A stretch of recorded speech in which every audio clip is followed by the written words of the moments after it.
Alright, hello Riven mains and Yasuo mains alike.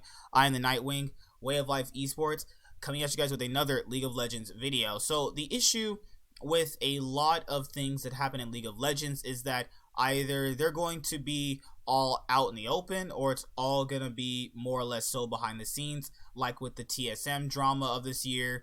We know about the Griffin drama, and then now Griffin have another part of drama going on right now in terms of their big scandal with like trading players to China and stuff like that for like 5-year-long contracts. I'm gonna actually get some more information on that situation and talk about that, because that's probably something we need to talk about. But other than that, there's a lot of other things going on in terms of things aren't as always what they seem.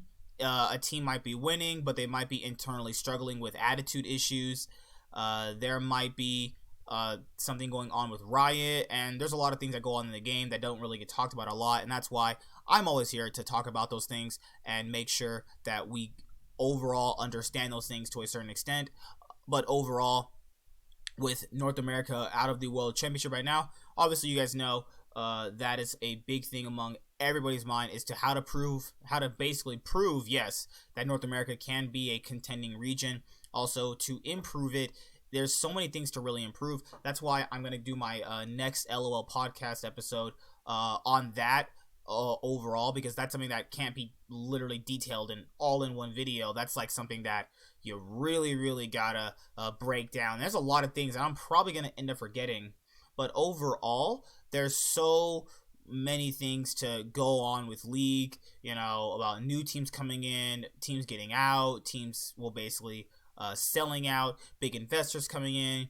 Are they basically getting a return on their investments at certain points? Which esport businesses are profitable? There's just a lot of other things. I remember back in 2016 when G2 first entered the EU League, basically Fnatic were literally going to be owned by G2, because I'm pretty sure Fnatic went through some money issues. I don't know why. I don't know what happened. And basically G2 would have owned Fnatic. Now, if you don't think I'm telling the truth, there you can go back and read articles from that era of League, but I'm pretty sure they're going to be deleted at this point. But that's just something I remember from watching League of Legends as long as I've been watching it. I've seen a lot of drama, a lot of scandals, and the Echo Fox drama really doesn't even surprise me, honestly, at this point. But anything is possible. These are businesses. They have to make money, and whether they're making a little bit of money or a lot of money, we're never going to really know, because they're only going to allow us to know what, you know, they want us to know. So those are things that you got to keep in mind when it comes to all of this news that comes out, is that keep an open mind. It's not always as one-sided as you may actually think of. But let's start with one of the articles that came out today. Jatt fears fans' excessive flaming could affect analysts' opinion on teams. Jatt doesn't want analysts to be afraid of sticking to their own beliefs. They shouldn't be. They're the analysts. They're the professionals. They should be allowed to stick to their own beliefs. I think that when Medic got flamed by people for calling G2 one of the best teams in the world, he got flamed for his opinion. It's like, it's his opinion. You can't, what are you going to do about that? These are the professionals. If you want to be a professional League of Legends analyst, well, you're going to have to probably get as good as they are. But let's read about what he's talking about. The League of Legends World Championship can be one of the most exciting times of the year, especially for fans. Unfortunately, many people get so riled up with the spirit of competition that they get downright nasty with some of the things they say. When an analyst or caster gives his or her opinion on a team, this can generate a ton of blowback from the specific fan bases, even though the analysts are only stating their opinion. Jatt, who has taken his fair share of criticism from fans, gave his opinion on the trend. So Jatt has been actually going on. Last night he released this on Instagram. If you follow him, I'm gonna actually read that in just a moment. But I'll be going over what the rest of this says, and then I'll be going over that more in depth right now.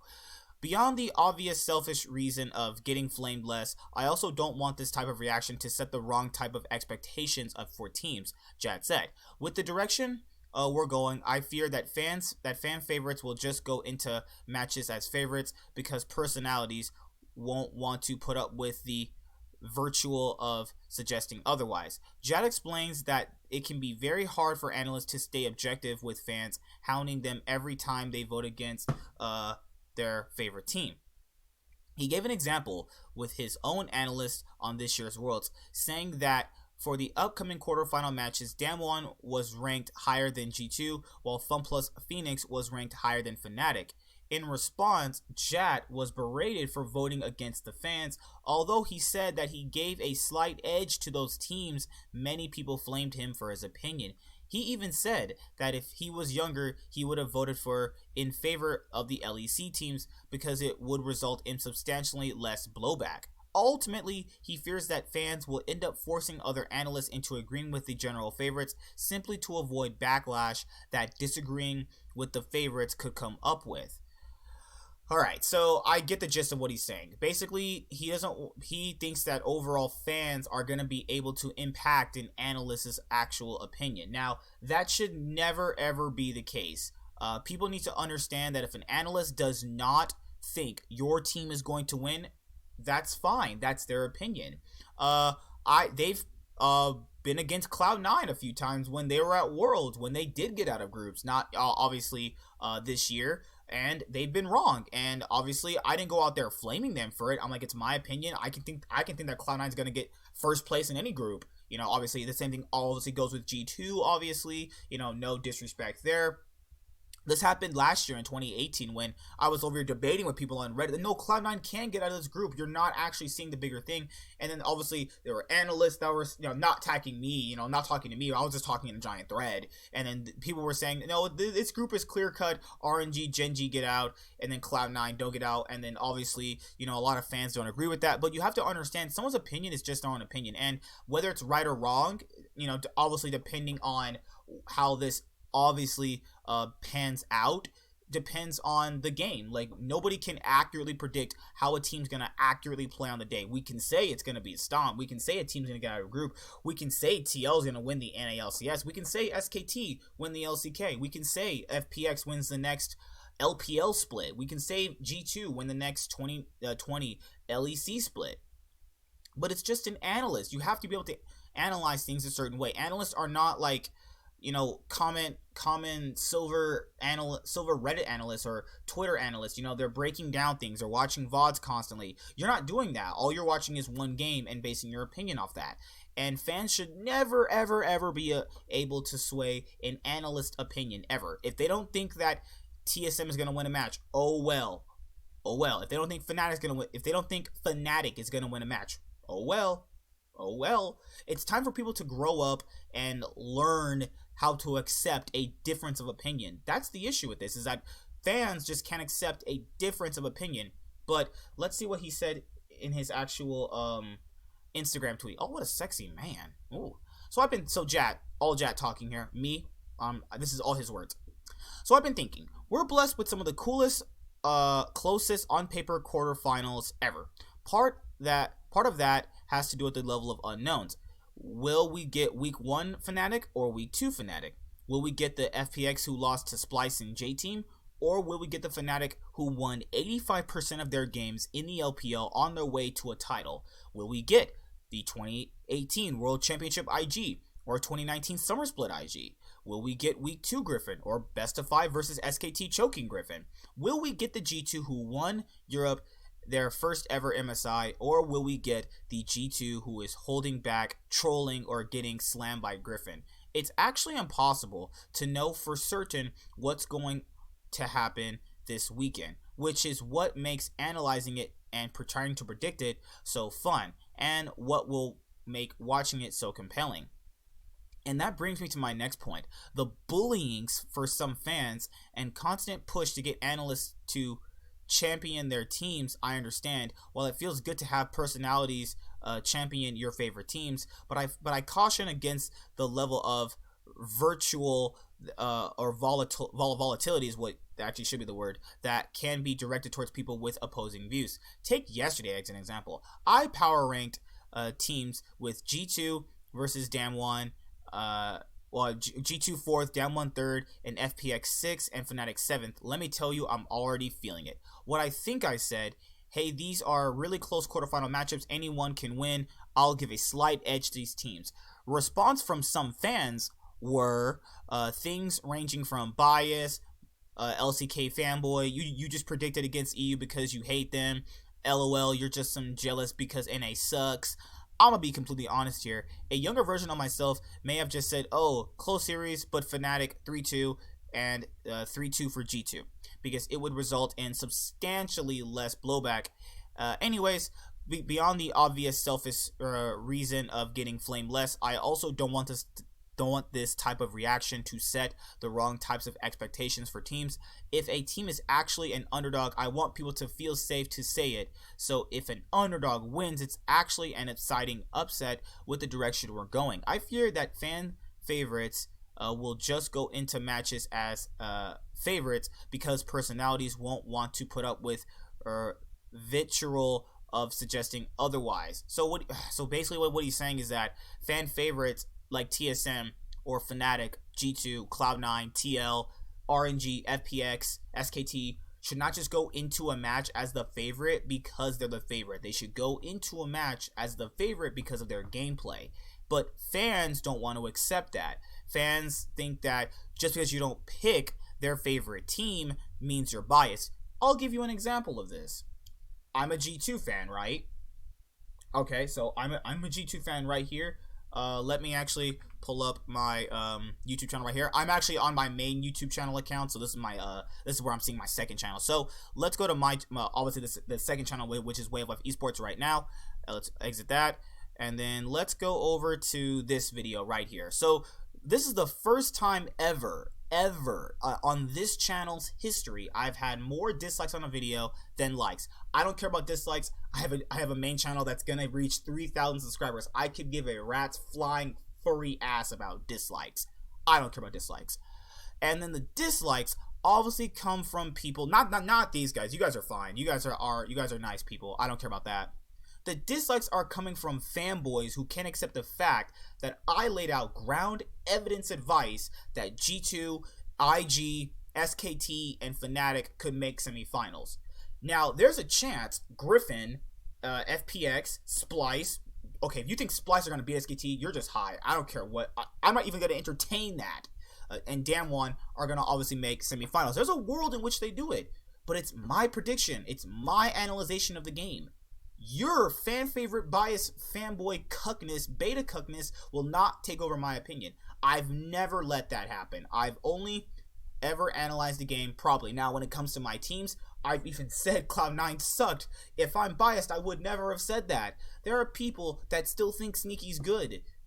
They're completely just biased. That's just how it works. But I laid out ground evidence, and I even said in the video, these are best of fives. You must treat them like best of fives. The reason why we got two different sides of teams is because it's best of ones, and that's why I do not like best of ones, even for Worlds, because you're getting the wrong interpretation of these teams. You're telling me that, what's the team? Fun Plus Phoenix. Let's just use them as an example. That was not the Fun Plus Phoenix we saw in the LPL. It wasn't. But best of ones could have obviously misconstrued people to believe that they were not so good of a team. And in this series against Fnatic, they could clearly be a better team and could be Fnatic. But after we've seen Fnatic play as well as they did, and they've been choked, they've less choked than FPX all year. Let's count this straight. FPX have choked way more than Fnatic. You know what I'm saying? And that just goes to show you around the period in which it could be just fans misconstruing things. I don't care if 4 people dislike the video. Guys, what I'm saying is people are not thinking things clearly and just only trying to get other people swayed to their team just so it somehow magically is going to make their team win. Just because analysts predict your team to win doesn't mean they're going to win anyway.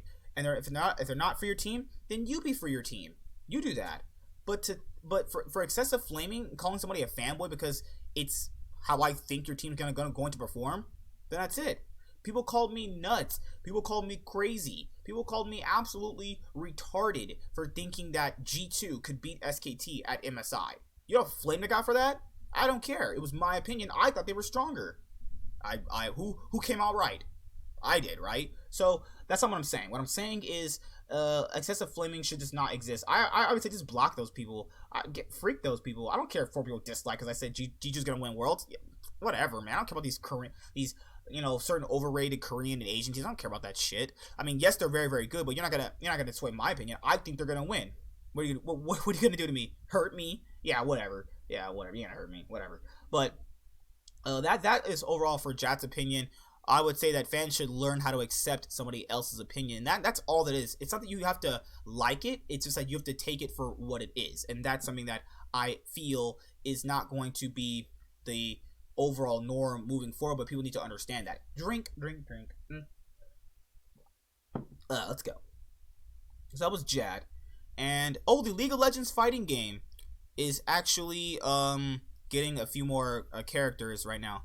Victorious Aatrox is the 2019 League of Legends Rank Skin Award. Is it really Victorious Aatrox? I mean, he was played like all year and last year, so he kind of deserves it actually. For Victorious Aatrox, ooh, that looks kind of nice though. It looks kind of nice to know. Additionally, if players are able to reach gold or higher in 2 or more ranked competitive queues, they'll also get a special chroma. Players can hop into some ranked flex and ranked twister treeline to win another token to remember this season by. Aatrox has been heavily influenced pick this year in solo queue and in the competitive scene. Players from all over the world, from Korea's LCK to North America's LCS, have picked Aatrox to dominate their lane and help their team win game. Oh, it looks so cute, little penguins. Ranked season rewards also have been tentatively announced for Teamfight Tactics, although Riot is still finalizing the specifics when they're ready. You'll retroactively earn the award based off your final rank of the season. You'll also earn a Victorious Penguin emote that's based on your rank. Well, that's pretty cool, though. That's also nice to kind of give TFT some flavor, even though the game is also just not my thing, though. I'll definitely be playing the card game. That's going to be the thing that I'll get into streaming for. Obviously, when I get to that point, streaming will definitely come from me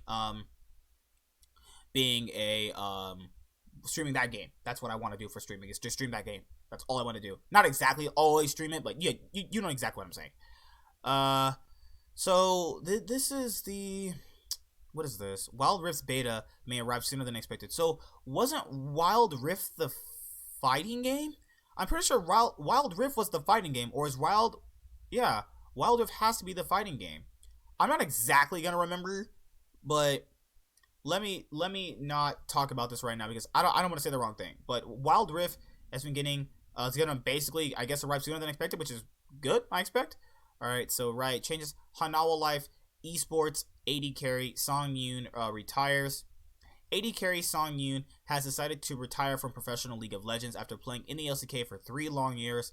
The Korean veteran has only played in 3 teams during his career, starting in 2016 for a Freak of Freaks. That roster found limited success that year, but also brought plenty of excitement to LCK fans. In both seasons, the team finished 5th place, but fell to Jenner Greenwings in the spring and Samsung Galaxy in the summer.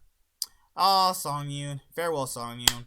May the life be with you outside of League of Legends. I thought you were a pretty good ADC, but it's okay. People retire and people move on. It's okay.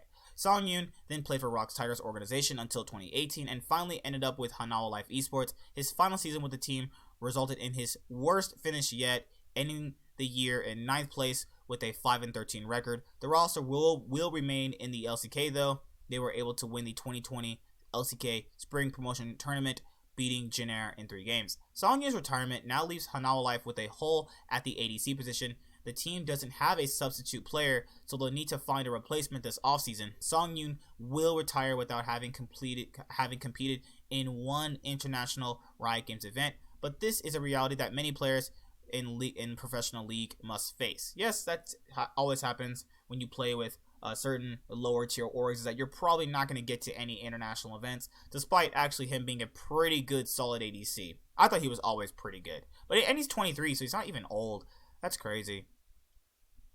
Alright, so let's see what else happened. Riot reportedly failed to pay LPL English social media worker for almost 9 months. What in the world? What in the world's going on? That's absolutely crazy. My God.